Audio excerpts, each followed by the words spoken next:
अभी हमारे बीच में आदरणीय डॉक्टर कपिल देव प्रसाद मिश्र जी हैं। साहित्य के क्षेत्र में शिक्षाविद हैं और समाज सेवा में कई संगठनों से जुड़े हैं। शिक्षा के क्षेत्र में कई विद्यालयों से संबद्ध रहे हैं। किसी न किसी रूप से शिक्षा जगत से एकदम गहराई से जुड़े हुए व्यक्तित्व हैं और आप भारत भ्रमण करने वाले व्यक्तित्व हैं। तो ऐसी स्थिति में आपसे यह प्रश्न लाजमी बनता है कि एक व्यक्ति अगर अपने ही देश में घूमने जाता है और उसके साथ ऐसी दुर्घटना हो जाती है जो अभी जम्मू कश्मीर के पहलगांव में हुई है, तो सबसे पहली आपकी प्रतिक्रिया उस पर क्या रहेगी? आप सभी किसी को धन्यवाद देता हूं कि आपने अपना अमूल्य समय निकाल करके हम जैसे लोगों के द्वारा आपने एक साक्षात्कार लिया। 22 तारीख की जो घटना पहलगांव में हुई वह घृणा और घिन शब्द से भी ज़्यादा कोई शब्द नहीं बनता जो कि उसका बर्बरतापूर्वक कुछ कहा जाए। हम भारत के प्रधानमंत्री जी से अनुरोध करते हैं, भारत के गृह मंत्री जी से अनुरोध करते हैं, भारत के रक्षा मंत्री जी से अनुरोध करते हैं कि इस आतंकवाद को इतना कोई ऐसा नियम बनाएं जो कि इनके घुटनों टेकने पर मजबूर कर दिए जाएं और इनको भविष्य में ऐसा संदेश मिले कि अगर यह कार्य हम करते हैं आने वाले दिनों में तो हम इससे भी ज़्यादा बद से बदतर हो जाएंगे। पहलगांव और कश्मीर में कोई अंतर नहीं है। पाकिस्तान सदा चाहता था कि कश्मीर हमारा है और आज भी राग अलाप रहा है। धारा 370 जिस दिन खत्म हुआ उस दिन से धीरे धीरे धीरे धीरे वहाँ के लोगों में डर खत्म हुआ, वहाँ के कश्मीरी ब्राह्मणों में डर खत्म हुआ, वहाँ के लोकल रहने वालों के बीच में डर खत्म हुआ। कॉलेज खुले, बच्चे खुश हुए, प्रसन्न हुए।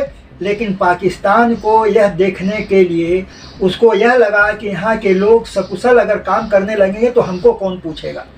इसलिए उन्होंने यह बर्बरतापूर्वक पहलगाम में पर्यटकों को मारकर यह दिखाया कि यहाँ सब कुछ खत्म हो जाए, यहाँ के लोग कमा न सके, यहाँ के लोग कहा न सके, यहाँ के लोग कुछ कर न सके, ताकि वहाँ के नौजवानों को हम अपने आगोश में ले करके उनको यह चीज़ बताएं कि तुम यहाँ पत्थर मारो, वहाँ गोली चलाओ, ताकि उनका भविष्य चौपट कर सके। यह एक किंवदंती नहीं है, यह पहले से ही प्रोग्राम बना करके इन लोगों के ऊपर अटैक किया गया है ताकि वो आतंकवादियों को खुश कर सके, अपने आकाओं को खुश कर सके।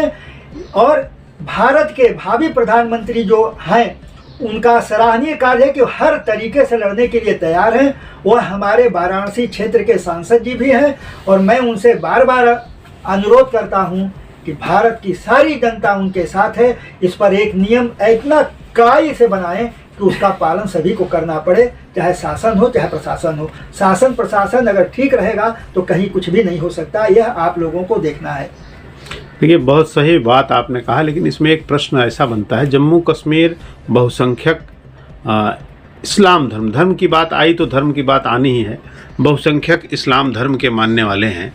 जब इस घटना से उस प्रदेश के आर्थिक स्थिति पर चोट लगेगी तो जो इस्लाम धर्म के मानने वाले वहाँ के व्यवसायी हैं, कर्मचारी हैं, कामगार हैं, वो भी तो पीड़ित होंगे। कहीं ना कहीं ये उन पे ही हमला हो गया। एक तरह से हमला हुआ नहीं, हमला कराया गया।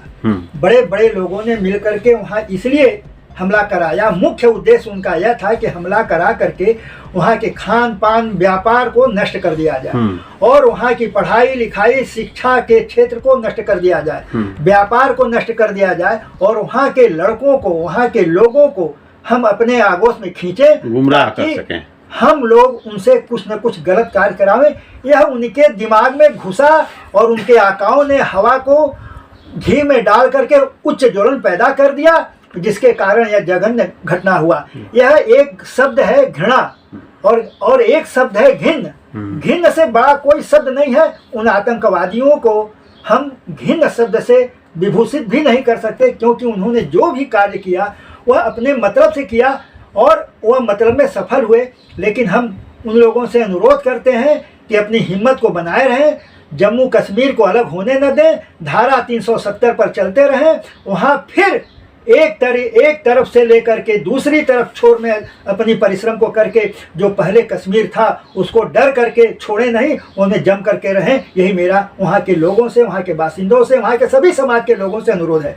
बिल्कुल, बहुत अच्छी बात आपने कही। लेकिन इसके साथ देखिए, इस विषम परिस्थिति में भी आपने एक सार्थक जो वक्तव्य दिया, बहुत ही सही है। लेकिन जिन घरों में आज ये घटना हुई है, जिनके पति मरे हैं, जिनका बेटा मरा है, जिनके पिता खत्म हुए हैं, उनकी इस स्थिति पे, उनके इन द्रवित हृदय पर आपका 2 शब्द।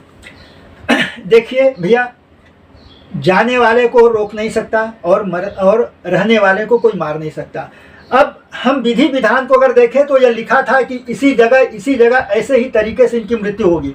लेकिन हम इसको अगर देखें तो जितने लोगों का खात्मा हुआ है, उनका परिवार कैसे चलेगा? सरकार भी नहीं चला सकती और वो भी नहीं चला सकती, क्योंकि यह पीड़ा किसी के भी बर्दाश्त के बाहर है। किसी का बेटा गया, किसी की पत्नी गई, किसी का घर करते हैं, तो उसमें हम अनुरोध करते हैं भारत सरकार को कि उनको प्रोत्साहन दिया जाए। उनके पीड़ा को सिर्फ ईश्वर ही हर सकते हैं, लेकिन हम समाज के लोग उनके साथ हैं, उनकी संवेदना के साथ हैं, उनके हर कष्ट में साथ हैं। भाई, हम बनारस से बोल रहे हैं, लेकिन हम उनके साथ तो नहीं जा सकते, रह भी नहीं सकते, लेकिन ईश्वर से जरूर निवेदन करेंगे कि उनके जो पीड़ित परिवार के लोग हैं वह हिम्मत से काम लें और उसी तरीके से जिससे पहले रहते आए हैं उस चीज़ों को भूलने का प्रयास करें, हिम्मत रखें। फिर कोई ना कोई ईश्वर उनको इस मदद करने के लिए आएगा अवश्य। यह मेरी संवेदना उनके साथ है और मैं भगवान से प्रार्थना करता हूँ कि इतनी सहन शक्ति उनको दें कि